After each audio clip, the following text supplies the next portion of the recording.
Dr. Manamela's legal team argued that the responsibility for identifying and licensing NGOs lay with the district and not the province.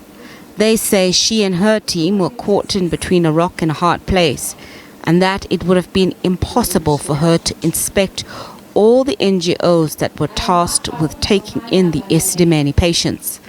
When the MEC was appointed in March 2014, she then came up with an additional proposed 20% above 200 reduction of beds. However, this did not even take off, my lady, because there were a number of objections from clinicians and all other role players, my lady.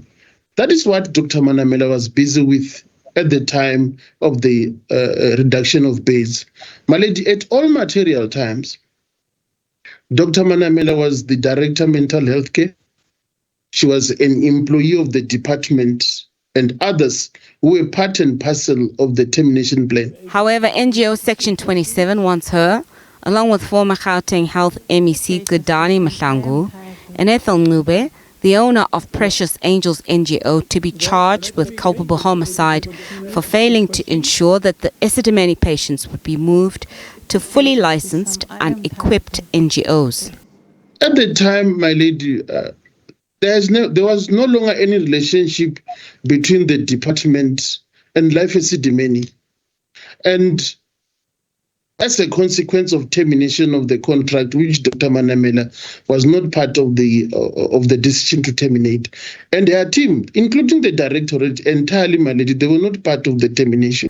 But Mmakgabo's lawyer says she should bear no responsibility for the department's inability to do their due diligence.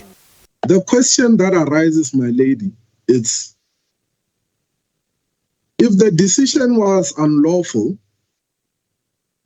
then it follows that the instructions emanating from that decisions were unlawful as well.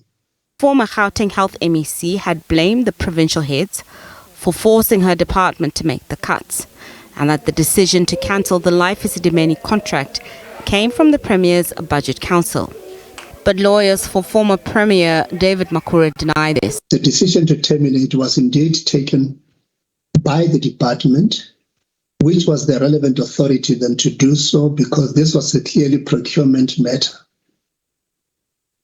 The other issue, which is also significant to support this conclusion, is the decision to take the patients to NGOs.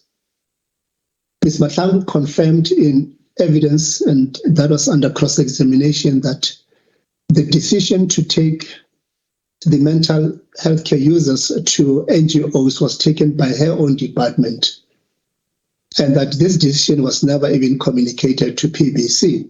The inquiry continues. I don't understand why that